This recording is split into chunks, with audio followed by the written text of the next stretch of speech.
What is up, everybody? I hope you're all doing well today, and welcome back to Last Epoch. Today I have something a little bit fun to share with you. It's not a guide, as this build is definitely not done by any means. I'm still moving skills around, trying different things, just kind of seeing what's working and what's not, as I like to figure everything out for myself. But I based this build around two different factors. We'll start with the first one, which is what I started with, was that I wanted to make a build around Void Cleave. I like the way the skill felt, like how it looks. I find it to be a very satisfying skill.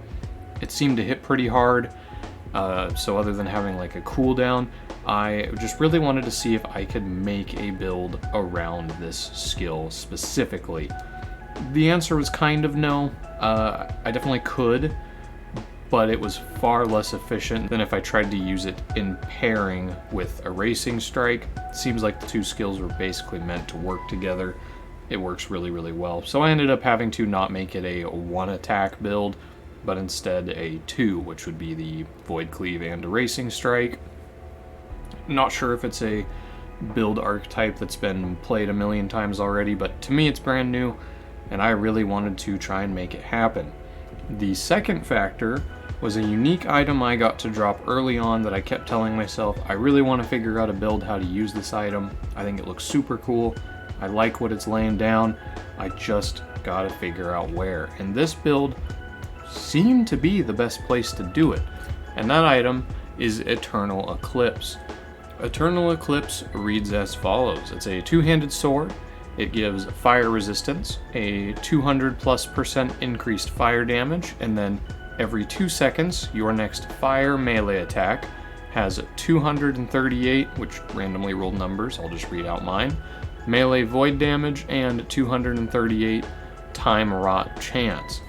Every 2 seconds, your next void melee attack has 234 melee fire damage and 234% ignite chance, and then a 232% increased void damage and 40 void resist.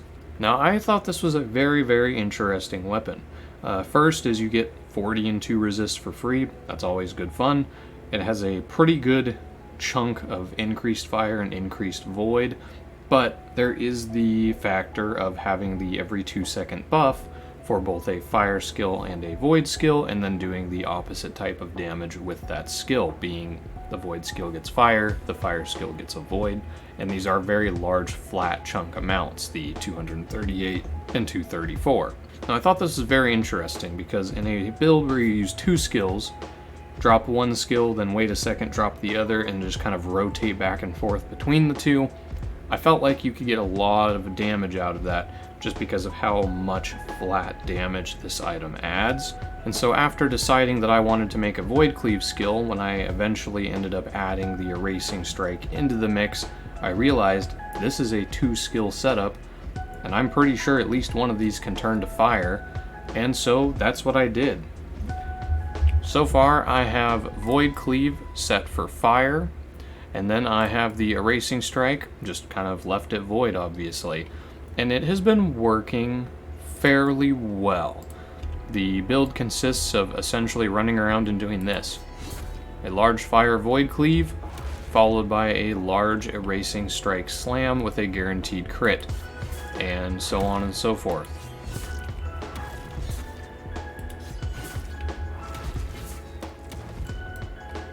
And as you can see, I do have a fairly high cooldown reduction to try and be able to rotate through both skills and not be just standing around waiting on cooldowns.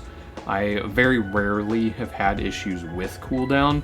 Now that I've got quite a bit in the build, I'm able to just rotate back and forth through both skills. I'm almost never catching a point where I'm waiting on a skill in order to proc. I always have something I can be doing, which is nice. It's not quite as simple as a run around and right click on every enemy button, but it's still fairly smooth, and I've been enjoying the rotation.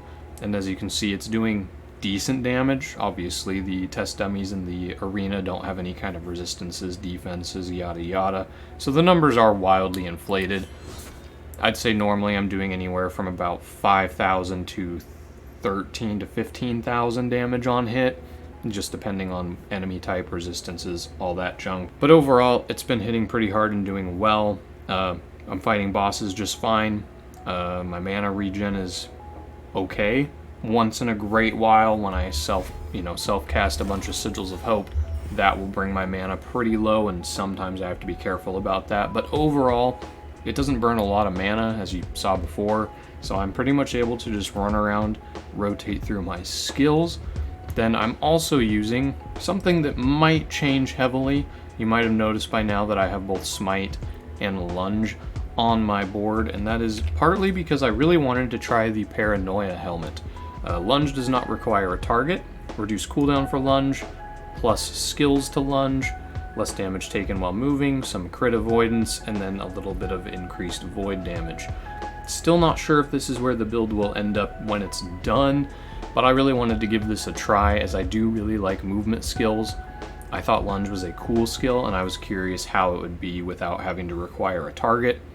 The answer is pretty good, but with all that said, where I got to was the fact that I still had one extra slot here. So I have my Void Cleave, Erasing Strike, my Sigils of Hope for a lot of buffs, and then my movement skill, and that left me one free button. Now I could have gone with like Devouring Orb, trying to have those rotate around me and give me some boosted stats, Anomaly to put the time bubble on me and use some boosted stats, all that kind of stuff.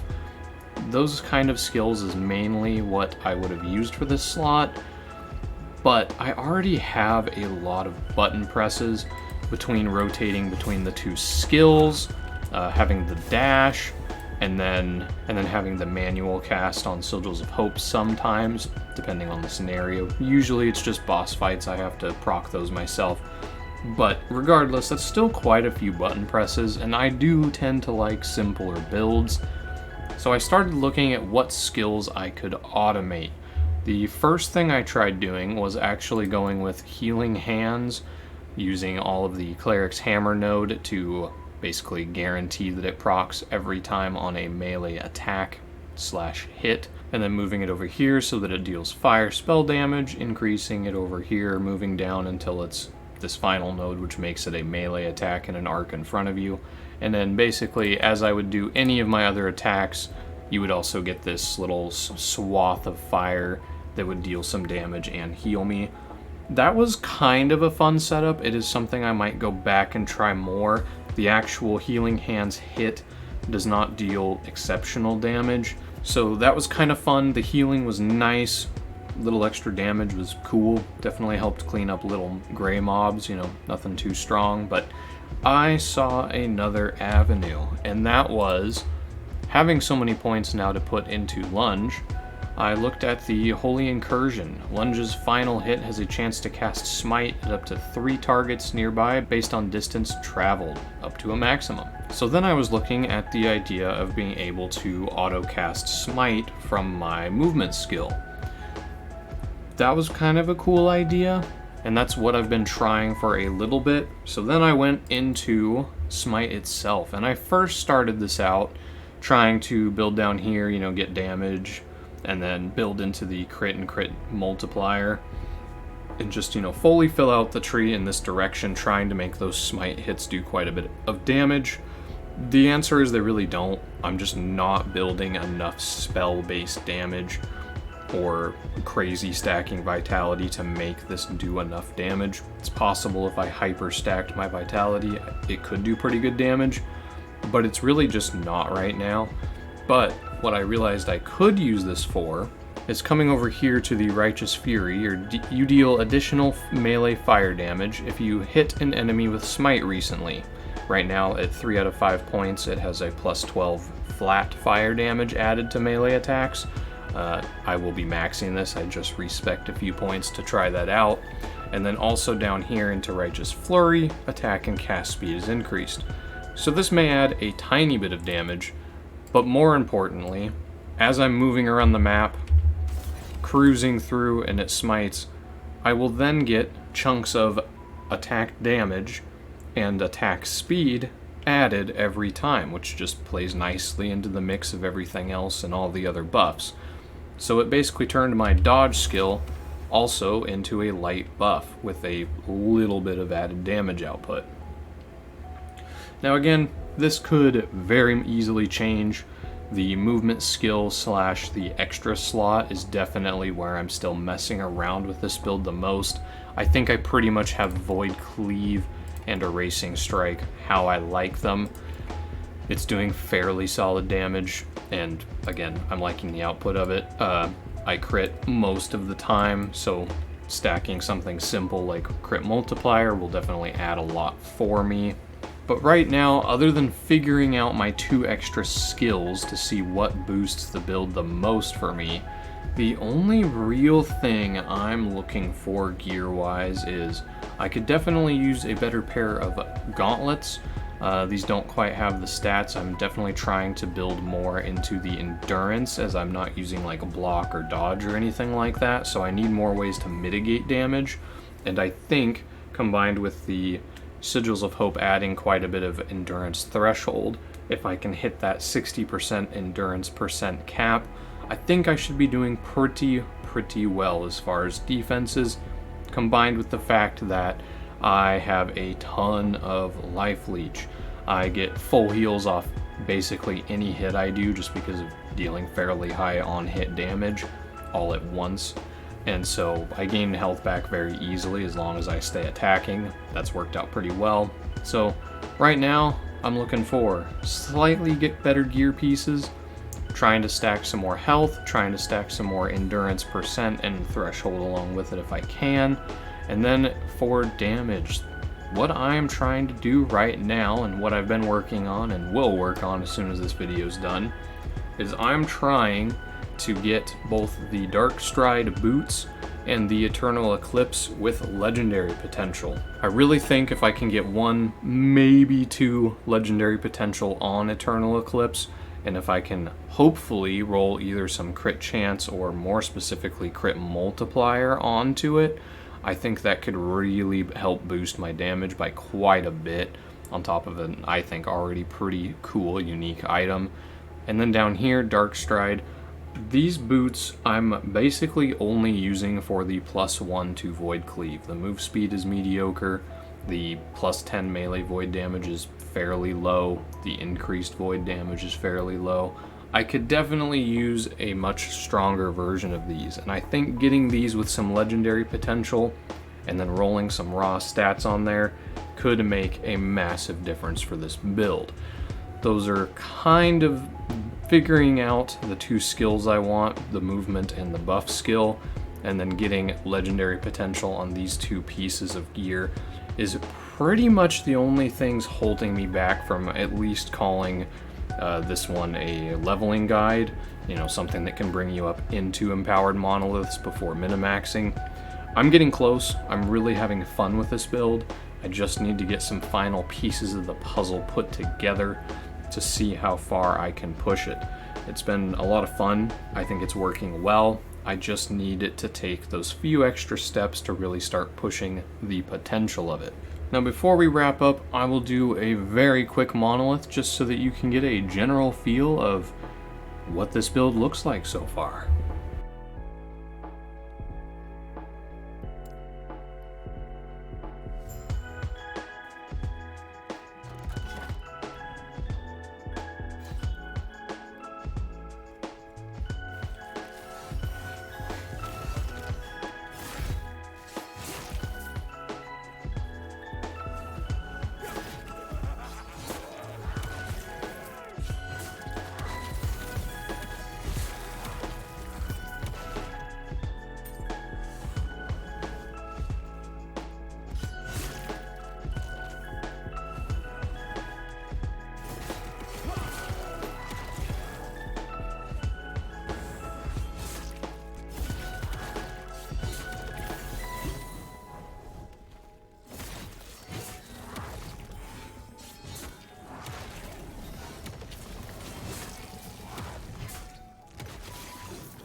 Well, that wasn't the fastest or smoothest monolith run ever, but I hope it at least gave you a basic idea of what playing this build looks like so far. But I've had a lot of fun trying to piece this one together and make it work. But definitely let me know if you guys have been trying to run a Void Cleave, a Racing Strike build, or if you've tried to make Eternal Eclipse work in a build specifically. I'd be very curious to hear about it down in the comments, as I'm having a lot of fun trying to work with both, and I'd very much like to pick up any tips you guys have about improving this, or maybe if there's something that works a little better. As I've said before, I'm always willing to hear people out and try to learn and improve both my builds and just my overall gameplay. So definitely let me know down below. I'd love to hear from you in the comments. And thank you so much for watching my little build progress and review video. And I hope you all have a wonderful rest of your day. Until next time, bye.